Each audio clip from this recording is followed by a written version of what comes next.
Hi guys, thanks for tuning in to another episode of Nuggets News, and today we welcome back Robbie Barwick from the CEC, and we're going to do a rundown of the cash ban Senate hearing that took place, because this was hours and hours of hearings, and I've looked through them all. Robbie was there and he's pretty familiar with everything that took place as well.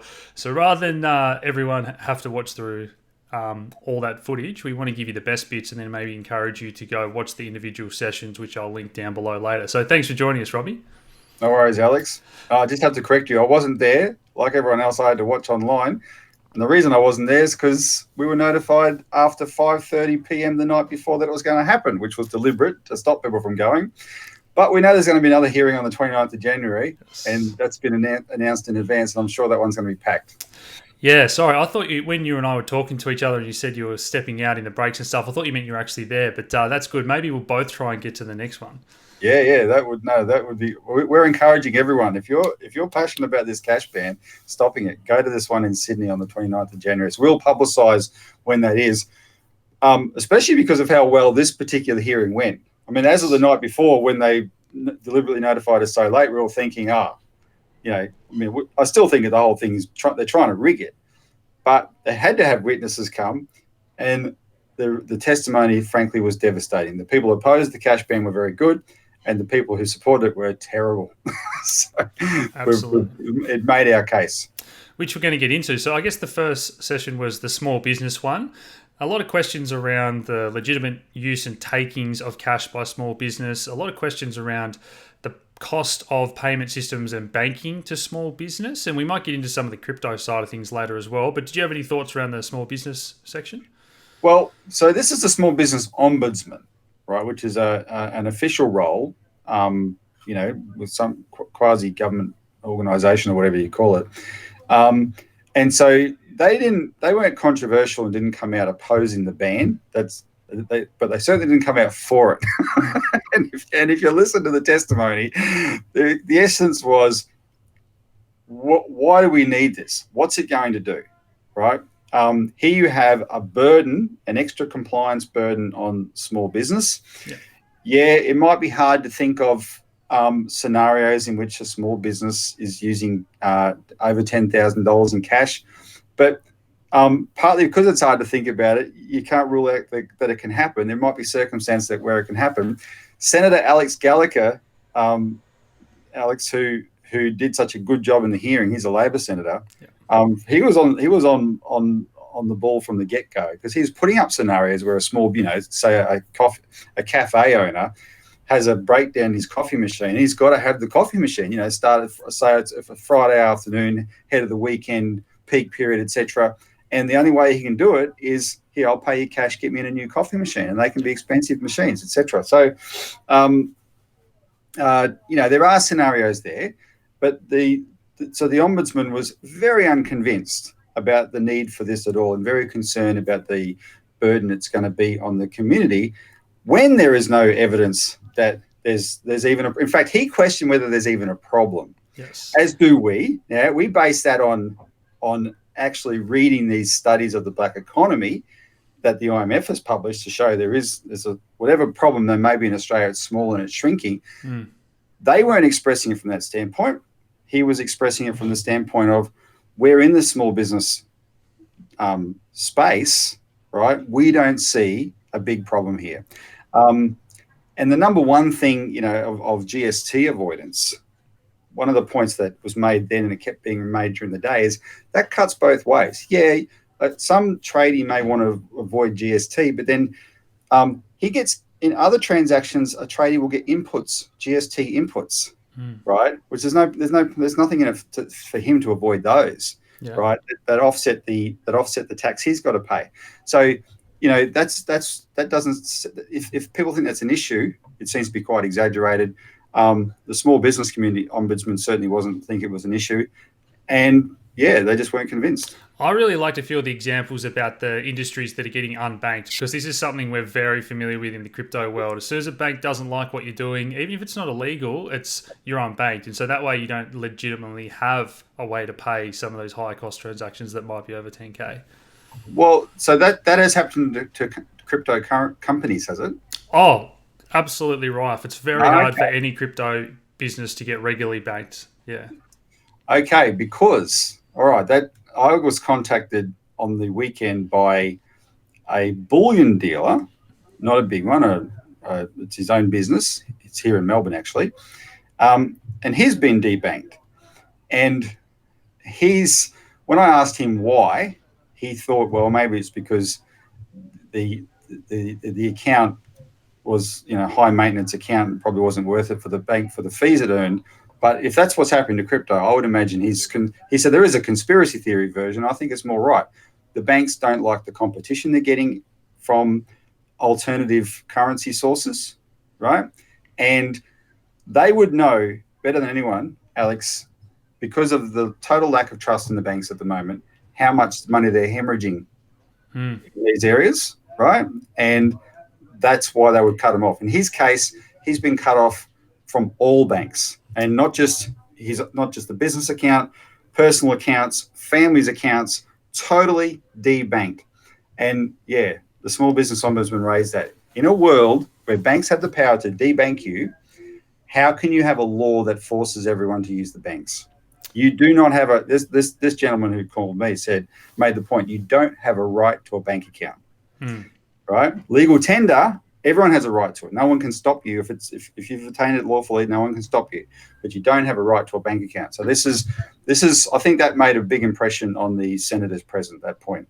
Yeah, and I do want to push on, Robbie, so we get through all these. But I'd probably start by saying I just want to add on that a few of the legitimate crypto players, well, gold and silver dealers are now getting into the crypto space, and a lot of them have been debanked since they made the change as well. So looking to cut any alternatives, as you say. Right. Next up was the Taxpayers Alliance, and I think some of the feeling that I got from these conversations was the people that are avoiding tax or doing the real bad stuff, they're not going to change their behaviour at all, whether or not there's a law, because what they're doing is already illegal. Look, it's the criminal mind. If you're a criminal, you're looking for a way to get around restrictions anyway, right? And so, no, that's absolutely right. They represent legal taxpayers who naturally don't want to pay more than they have to, right? But the members of the Taxpayers Alliance, they're not the clients of KPMG, right? They're ordinary people that just want to do what they've got to do legally, and this is just a completely unreasonable burden. Their testimony was really hard-hitting and really professional, right? They'd done their work, echoes of the sort of things that people like us and other people that we've been working with have been saying. They incorporated that. They also made the point, Alex, that they had made a submission because of the outcry from their members, right? So that was a member-driven testimony, and I think it was very effective. Yeah. Straight down the line, very professional. People should listen. It was quite hard hitting, and made some quite general principle statements about the need for cash, the need for privacy, the need not to be forced to use a bank, etc. That is quite fundamental. That we should remind ourselves of, because those are important points, right? It's not just about there's the practical side, but there's the question of rights, and they were very strong on that. Yeah, probably an overarching theme in the digital world at the moment is all the collection of data by Facebook, Google's, the big techs of the world. And what I didn't think get brought up enough in these couple of categories was the fact that the big banks are going to be collecting all this data, and we don't really know what they're going to do with it, if they're going to profit from it or not. But there's so many instances where you need your privacy and you should be entitled to that. And a good example was even buying an engagement ring for $10,000 and you don't want your partner to come up on your bill, or for whatever reason like that. So yeah. Oh, I hadn't even thought of that one. That's a very important one. Yeah. Absolutely. You wouldn't want that to be the case, so they're taking all the fun out of life. And as we will get to by the end, for no good reason, but we'll wait for that one. Yeah. The farmers, and this one's pretty obvious, isn't it? In rural areas, sometimes there's not the payment facilities or bank branches. Farms are often dealing with high-cost orders where cash might be common to use. Well, so the testimony there from the farmers was quite interesting, because they've taken a few questions on notice about the specifics of what you've just said, about the, are there instances of high cash use that is legitimate in the farmers? But that wasn't the main thrust of what the witnesses were saying and what their submission had been. Theirs was again a question of rights. And again, it was member driven. They were responding to the outcry from their members and saying this is an unnecessary burden on something we don't consider to be a problem. And they raised some very useful points about the complications that you get into where you have a law like this. Let me just restate it again for everyone to be clear. The law, the bill, the piece of legislation that they want to pass bans all cash transactions over $10,000. Absolutely, full stop. And don't let anyone tell you different. That's what it does. All the exemptions are in an associated regulation. All the exemptions, no exception, all of them. And if they don't enact those exemptions, then there's a total ban. But they claim there's these exemptions, and so it's things like individual to individual transactions are exempt. But this farm leader was making the point, well, he has multiple ABNs for different functions that he has, including as a consultant, as a farmer, etc. But his members, one of the concerns they expressed was not what they would necessarily do in the farm sphere in cash, but then from their earnings, they might want to spend $12,000 or $15,000 in cash on a boat for personal use, right? And this would cramp that kind of thing. And he added the complication. And what if you think you're doing something personal, individual to individual, because you've got an ABN, right? Where do you fit in this? And every time a question like that was asked, nobody could answer it. Why? Because this is not the reason for this bill, because the stated reason is not the reason for this bill, it hasn't been thought through, right? And these are the useful things that expose that. And that probably rolls into the next hearing, which was the funeral directors. And what they're talking about was a lot of older people have saved up a lot of money and they don't trust banks of the older generation, and they're putting a little bit under the mattress. And when it comes time to pay for things, or whether that be their own funeral if they pass away, it's very common for a lot of people to pay these high cost things with cash. I thought that testimony had a lot of moral authority, because the spokesman made the declaration, is very mild-mannered, but he made the declaration at the beginning, this is an industry that has nothing to do with the black economy, because every death must be registered. It's completely above board anyway. There is no black economy. What, you're going to put cash in the coffin? Well, then it's buried. Forget about it. There's nothing like that associated with this industry. Yet, because of what you just said, it has a high cash component, especially among the ethnic communities, right? Certain communities, he emphasized the Orthodox community, he emphasized the Buddhist community. They prefer to use cash, and they prefer not to be a burden on their family. They squirrel it away. It's there to pay for everything. He made the point, we don't, as the companies that do funeral directing, they don't care how they get paid. They just know that this is a convenience for the bereaved when they're distressed at the most. And funeral directors, because they're very sensitive people to that. They want to make things as smooth as possible. These people have thought it through. And in fact, from personal experience, Alex, my grandfather died a few weeks ago, right? Got to the age of 90, and he had already paid for his funeral, right? Doesn't want to be a burden, etc. Everything was taken care of. That's the way they think, right? And it was all done. So they approach it like that. And funerals, without the funeral directors ripping anyone off, funerals can be expensive. If you're a community, and where I live in Melbourne is near the Faulkner Cemetery, which is the biggest cemetery in the Southern Hemisphere. And I walk, it's a lovely place to walk through. There's rabbits there, etc. But there's sections of that cemetery, mate, that are just amazing at the expense people have gone to for their loved ones. Massive mausoleums, etc. 10,000, forget about it. Way over that. Yeah. And that's all going to be made much, much, much, much harder now, thanks to a law like this.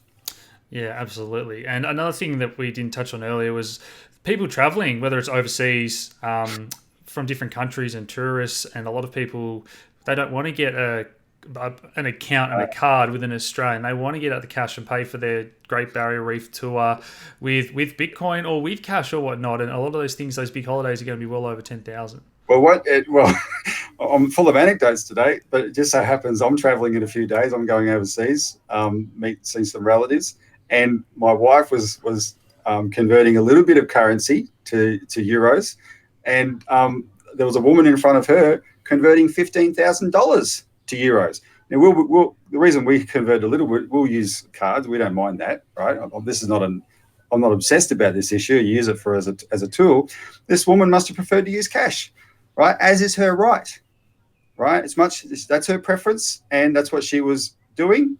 And that transaction that my wife witnessed yesterday would be illegal under this law. Next up, we had the Uniting Church, and they actually took a very interesting perspective. Do you want to give a rundown of that, Robbie? Or? Well, so you have this character, Dr. Mark Zernsak, who was the spokesman for the Uniting Church. He made 2 submissions about this bill. He made one to Treasury and he made one to this Senate inquiry. Of all the submissions, thousands of submissions that were made, only one church has made a submission. They've made 2, and it's the Uniting Church. And so everyone's left scratching their head. What's your particular interest? What's in it for you? Because first of all, you're a church, so you don't pay tax, right? So put that aside, and therefore to be too judgmental about the people who do, well, that won't get you very far. But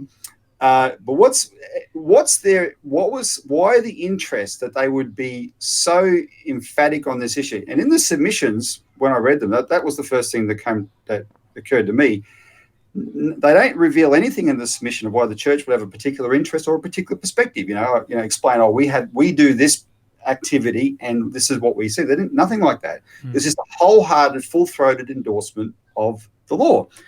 So Mark Zernsak gives his testimony, and frankly, to be honest, of all the people there on the day promoting the law, he did the best job. The government witnesses later were universally terrible. He did the best job, but he's not in the government. He was a zealot. He was impassioned. He was fired up, and you're thinking, what? This doesn't make sense because you haven't revealed your interest in this issue. Right, you're just absolutely endorsing this as the most important thing ever. And in fact, he said it at the very beginning. 10,000. If anything, 10,000 not enough. It's got to be much lower than that. Right? Really aggressive. And he rubbished. He singled out other witnesses to rubbish their testimony, including the Small Business Ombudsman. And I want to highlight this because we'll come back to it later. Because he said. He ridiculed the Small Business Ombudsman for questioning the evidence on this, saying, "Where's the evidence?" And because he made a big statement of saying there is evidence. It's in the Black Economy Task Force report, and there's some studies in Europe. But it says Black Economy. There's the evidence there. He praised the author of that report, Michael Andrew, the late Michael Andrew, who died earlier this year. And who was he? I think, as we spoke on your show before, is the only Australian to ever become the global boss of KPMG, Michael Andrew. And so this Mark Zernsak was praising him. They obviously had a relationship. And there's an excellent researcher in Western Australia named Melissa Harrison who's done some work on this. She brought it to my attention. Uniting Church, as an institution, actually has a close financial relationship with KPMG, which provides it financial and auditing services, including for the management of its big superannuation fund or investment fund. So that's and the reason we've got to raise that is because that's the only thing that makes sense of why they would be so keen on this. We know KPMG is definitely a vested interest, but with outside of that connection, it just didn't make sense the position that this church has taken on this. Yeah, and she did reach out, so we might do an entire episode on that. So let us know if you're interested, guys. But that was definitely one of the more strange ones. Next up, we had the Law Council, and again, I just got this feeling that there's not this obvious problem that's being addressed, or like what is currently in the law that if it was applied more liberally, that we wouldn't stop more crime. It's not the cash side of things that's going to really change anything. Look, and it was a very important contribution by the Law Council. They straight away look at enforcement and the complications of enforcement, which they're well, I work closely with a lawyer, Alex, and I never cease to be amazed at how, what I can see as black and white, this guy can see. Forget 50 Shades of Grey, mate. There's a million in there, Yeah. They know how to look at that. There's all kinds of possibilities. So the Law Council's come along and made a very important contribution, and they're concerned about enforcement. And because they're concerned about enforcement, they're concerned about arbitrary enforcement, right? This is a strict liability offence, right? And might I remind people, if you didn't know anyway, KPMG, the main pushers of this, when they lobbied a year ago, after it had first been announced, they straight away lobbied to reduce it to $2,000, Yes. right? Yeah. In that lobbying effort, they said the way to make this work is you have to make an example of, you've got to agree, police it aggressively, make an example of people early on to put the wind up the rest of us. And, I'm not going to use cash. You look what was done to him, right? So the Law Council said, but there's all sorts of, it's difficult to know how you can prosecute someone without an eyewitness to the transaction, right? And if prosecution is difficult, it can become arbitrary, right? Where and it's not even clear who will be policing it, to be honest, but whoever the authority is might decide that one's too hard, we'll do this one, right? And then it becomes a joke. And of course, who takes advantage of that situation? The criminals that are already not going to follow it anyway. So that was very important. It's probably a more dry testimony, but it's worth listening to. It's worth making sure. One of the things, let me make this point now. If you're involved in lobbying against this law, get your member of parliament to listen to these videos. Watch these videos. They're all online. Alex will provide the links there. We went to the effort yesterday of uploading all of them individually so they can be used. Anything strikes your attention, send a link to your member of parliament and say, you watched this, and follow up a phone call. Did you watch that? Right? That's an important point you have to know about this bill. Absolutely. And next up, we had the RBA. And I know you said this is one that you didn't get to watch all of, Robbie, but I guess that was more, a lot of the feedback that the senators were asking about that they'd received from the community was all about the negative interest rates. And is this something that's going to be, causing this, that, or the other down the line when we have negative interest rates? And it was kind of just avoided saying, no, that's not the reason. But I can almost guarantee within something, if we can't just say that Australia's special with everyone else going negative. It's going to happen here sooner or later. And if you say not the reason, that would mean the reason is the stated reason, and the testimony an hour later by the Treasury proved that that's not the reason either, right? The most obvious reason, the reason that everyone who thinks about this in an objective way gets, is the negative interest rate question. Why? Because there's an active IMF campaign to ban cash so negative interest rates can work. That hasn't been made up. John Adams and Martin North did a show on their Interest of the People at the beginning of the year. A war on cash is a war on the people. And they revealed that those IMF studies then, long before this bill materialized, right? It's there. The politicians who have looked at it are convinced. The Farmers Association was convinced. They cited that explicitly. The members of parliament on the committee were questioning about this because they're obviously understanding, it's going to be an issue, right?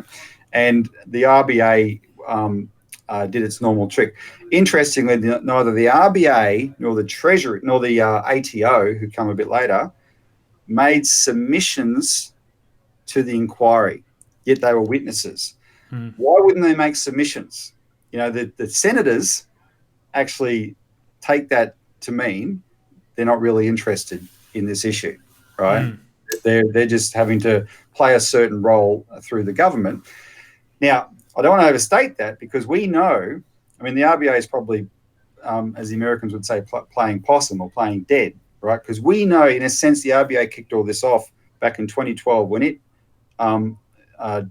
contracted KPMG to coordinate what's now called the New Payments Platform, which is a big part of the Black Economy Task Force report, right?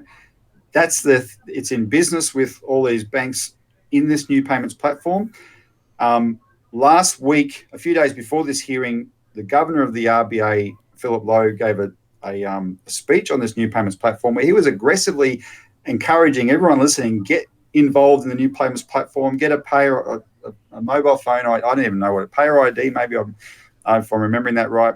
Really promoting, it was shocking what the RBA did, because it's not up to them to, if the technology is real, it'll naturally be adopted, right?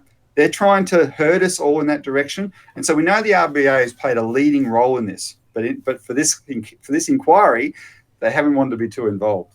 Yeah, and that's where I think Melissa's going to be good to have as a guest on the show to talk about the relationship with everything that's going on there, because Bitcoin's a great alternative as well, but I don't see the RBA pushing those things that are better for the customer, because it's not to their benefit. AUSTRAC were next, and the thing that I took away from that was that they get a lot of data, and they couldn't really talk about specifics of what they do with all the data or how much they have and how much they actually take action on. And if they get all this data about the banks, that was brought up a lot of times. If you get all this data about the banks and the banks have been doing all this, how can that have possibly happened? And now you're asking for more data about everything else, and we don't really know how you're going to even police it. And I thought that, I'm not sure if the people they had there were a bit nervous, but the answers they gave were just so not clear at all. No, I felt so sorry for them. I mean, they were. It's like they were human sacrifices for this process. Not to overreact to the ill-equipped nature of the witnesses. I think, in general, the point you can take from that is that here is the one authority that is responsible for this area, right? And they could not sell the need for this law. They just couldn't.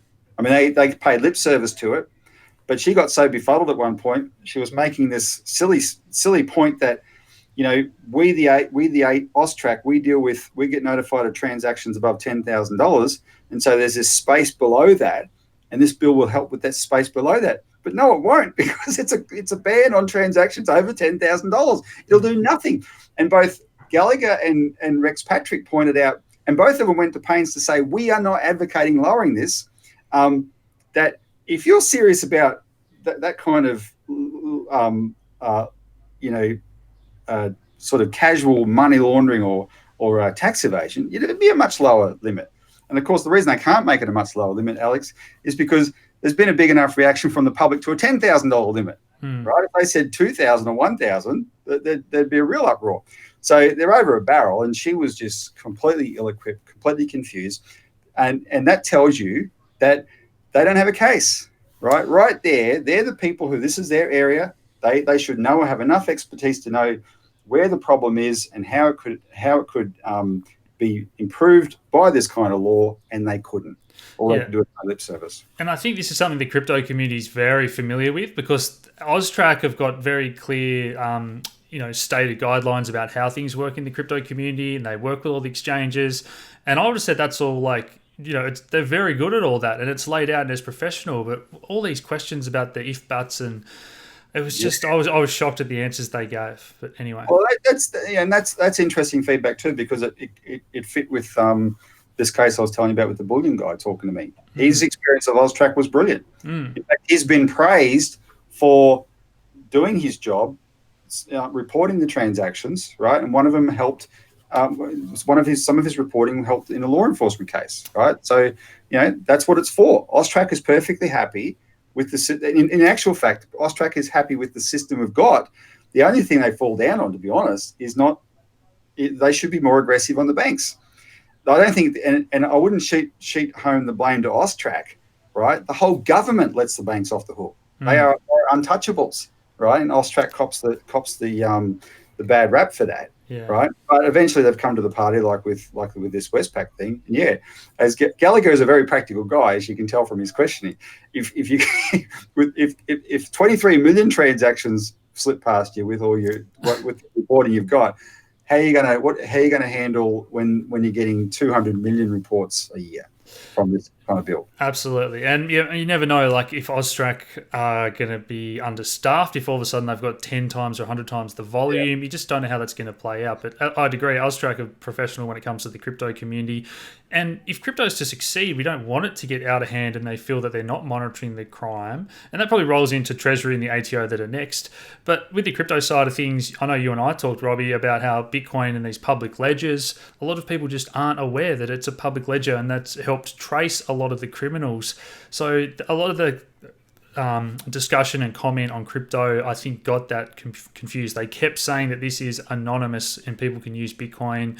So that's one thing that I'd love to clear up, and I've reached out. That's right, because I called you that. The reason I called you that day, I was about to go into a meeting with a member of Parliament at her office, not in Canberra, and I'd been listening to this, and the senators kept saying, well, if you block off this area, will they just go to crypto? And I wanted you to hear it, because I knew you would understand it better than I.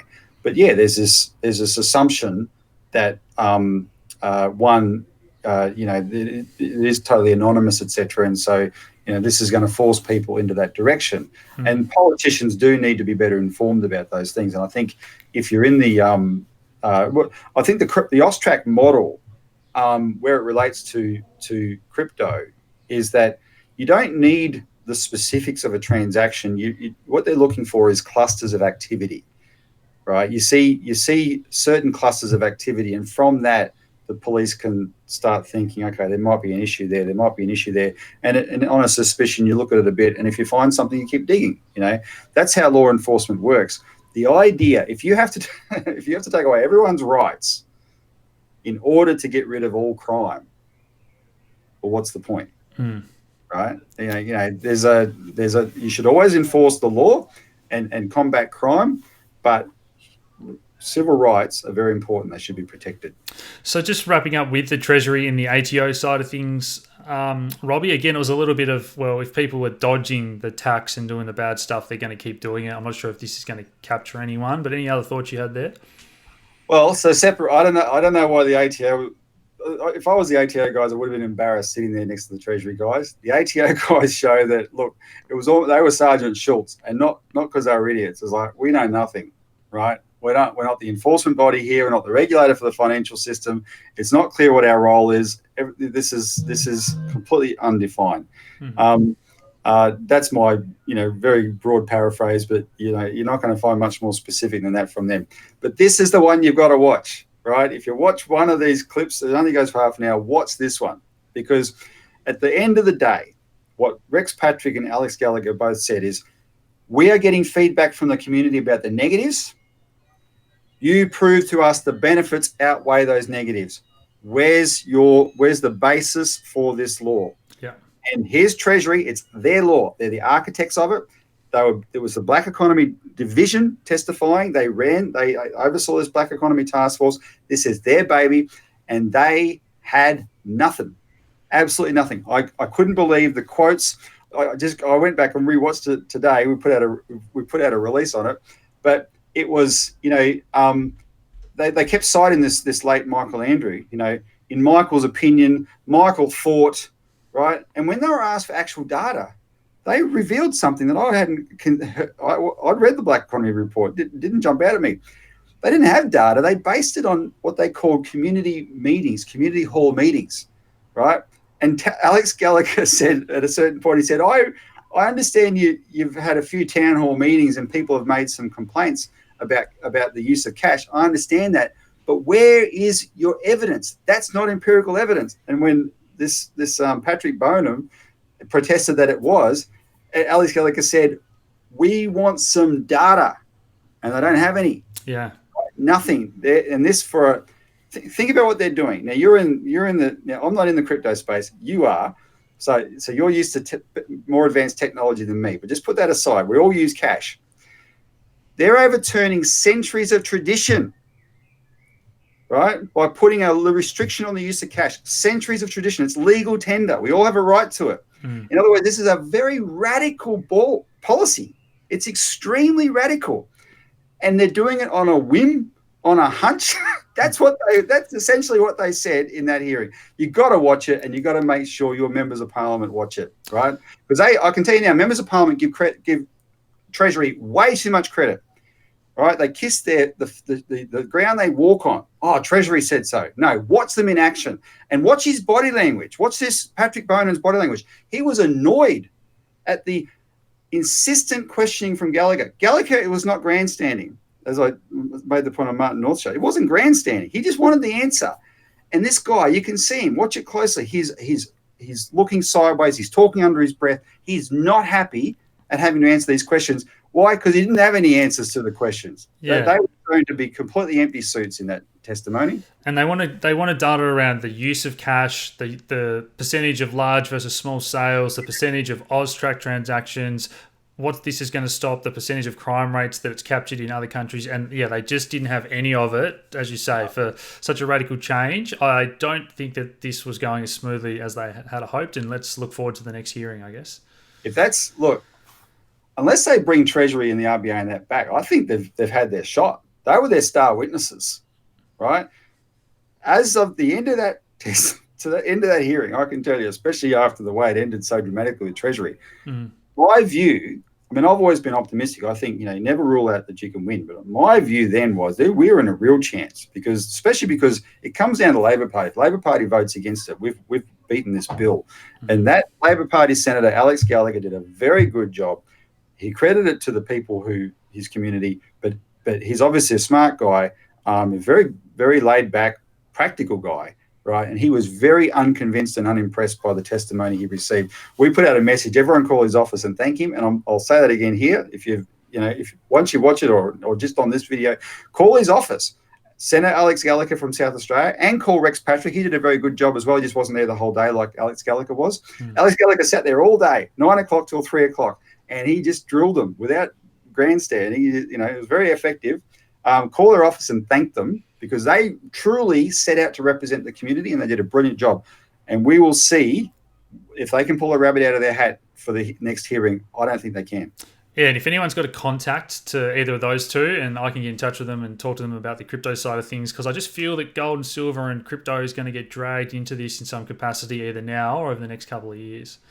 Look, so I think that's a good idea. I made the same point to this. I reckon from that hearing, they would like to know, they would appreciate in this context to know how things really work. So people should reach out to their offices. It's you probably won't get very far. It's the 17th of December now, but mid-January, they'll be thinking about this and lead up to the hearing, etc., and Parliament coming back.